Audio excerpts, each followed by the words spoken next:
So your digital footprint consists of both your online reputation and your online trail.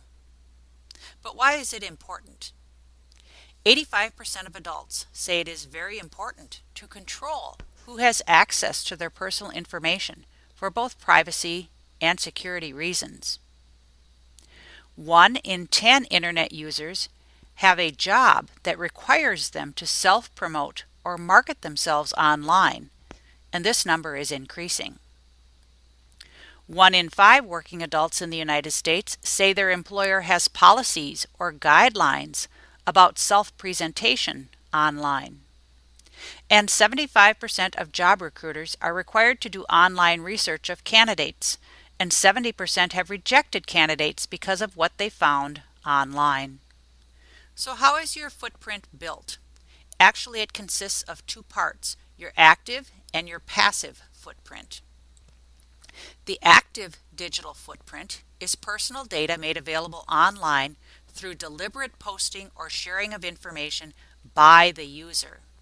And examples here would include comments you've made on blogs, listservs, or in discussion groups, any social media postings a person may have created on places like Facebook or Twitter, etc., and any uploaded content you have created, such as YouTube videos, a web page, or any other product using a web tool.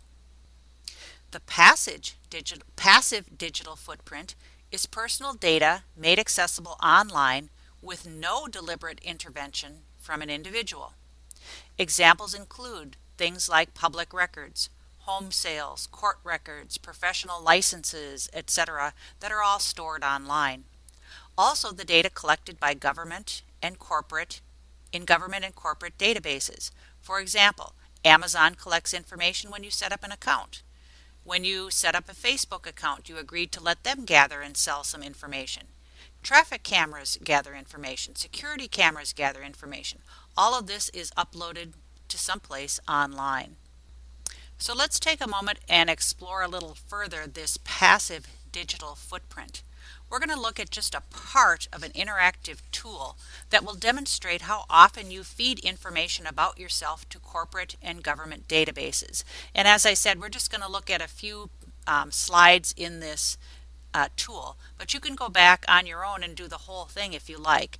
And the address is listed here for you if you want to jot that down and go back on your own and do the entire interactive tool.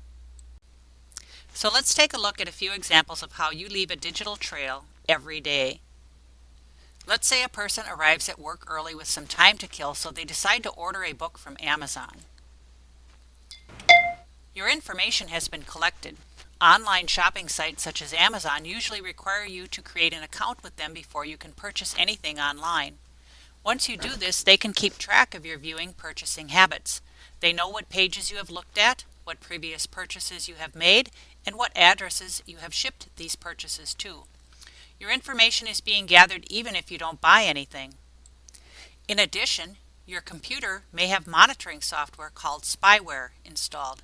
This software allows management to track everything you do online. This type of information gathering can make shopping online much easier than shopping at a store. By knowing what types of products you are interested in, sites can recommend other products that they think you may like. They can even send you an email alert to let you know about sales and special offers. Your data is very valuable to online marketers and hackers. It can be sold, it can be stolen, and it can be subpoenaed. In addition, employers are not required to alert you if spyware has been installed on your computer. Some software records keystrokes, allowing a second party to read everything you type, including account passwords. Let's look at another example. Back at the office, or in our case, school, a coworker or another student has sent you an electronic copy of an important document. You notice a mistake. How do you alert your coworker? Let's say you edit the document electronically and email it back. Your data has been collected. The document may have recorded information about who edited it, and your work email or school email has it stored in a company or school database, and it may be monitored by management. It can be helpful to have a record of this type of information, and email monitoring can help cut down on junk or inappropriate emails and computer viruses. But remember, your email messages could be used against you if they are inappropriate. Let's take a look at one more example, although if you go back to this site yourself, there are many, many more. Back home, you need to recognize your sister's birthday. She lives overseas. How will you send her birthday greetings? Let's say you choose to email her birthday greetings. Your email may be saved in a database. The National Security Agency, or NSA, can monitor international emails without a warrant and without informing you. You may want to retrieve an older email at a later date, but also the NSA monitoring can uncover evidence of a terrorist plot. Hackers may be able to get into your account and read your emails, and the NSA monitoring program has legions of critics talking about invasion of privacy. So here are some additional things you need to know. First, privacy settings mean little in court. You need to know that even though you have privacy settings established, a judge can issue a court order for your content. Many attorneys call Facebook evidence book. A survey of divorce attorneys found 80% of them say they increasingly look for evidence on social media. Even if you have tight privacy settings, judges routinely grant court orders for providers to turn over all the contents of someone's pages as evidence if it is believed it could be relevant in court. You need to know that public information is increasingly being aggregated and being used for political reasons. In one recent example, the Journal News of New York posted an interactive map with the names and addresses of all handgun permit owners. In retaliation, some conservative blogs then published the names and home addresses of the paper's publisher and its reporters and editors. This sort of information used to remain private simply because it was a lot of work and a lot of time to dig it up.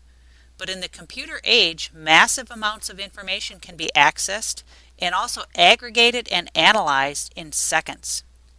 This is just one example of how the digital footprint is being used for political reasons.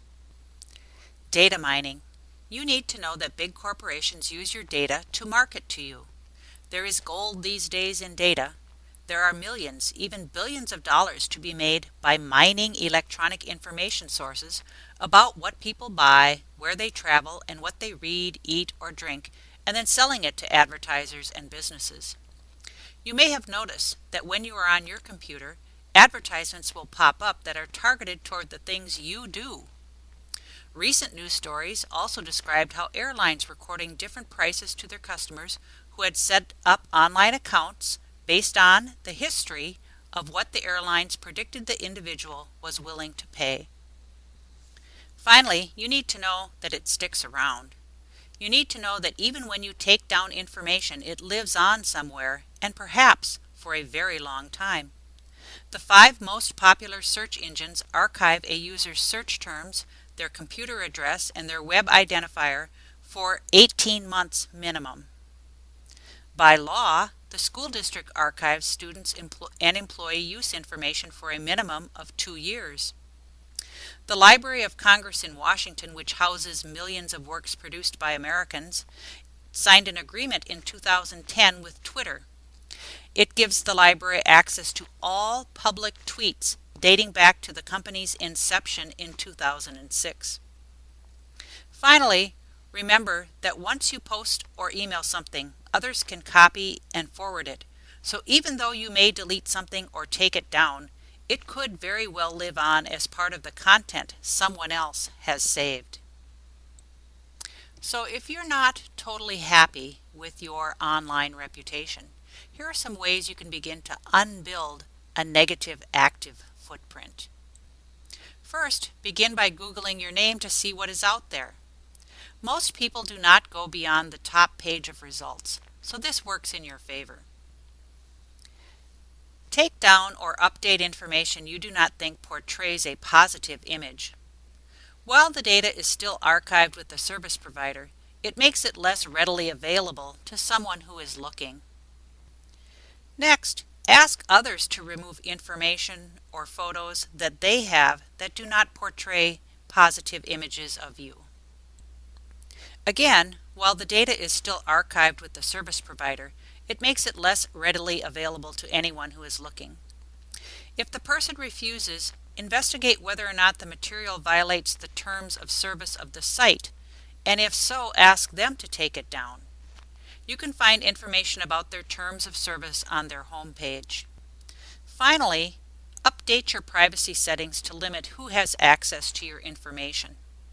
But remember, site providers frequently update their privacy policies, and these can be hard to keep up with.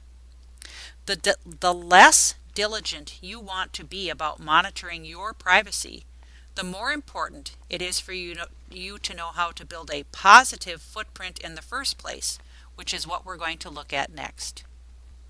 How to build a positive footprint. First, begin to build the positive brand by adding positive elements to your profile that paint you as rational, hardworking, etc. The more of these you have, the more likely it is that they will come up first. Next, from this point forward, refrain from saying anything online you would not say in person. Refrain from posting images you would not want your grandmother or an employer to see. Next, begin to associate with and make connections with other positive and professional sites and individuals.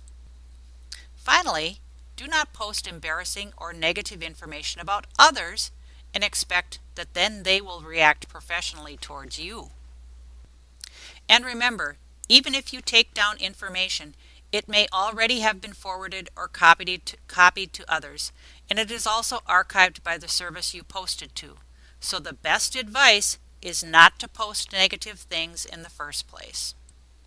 So let's wrap up. While first impressions, especially digital ones, may be hard to shake, the good news is that most people are more forgiving of mistakes made by youth. So you have plenty of time to start now building the online brand you want to portray.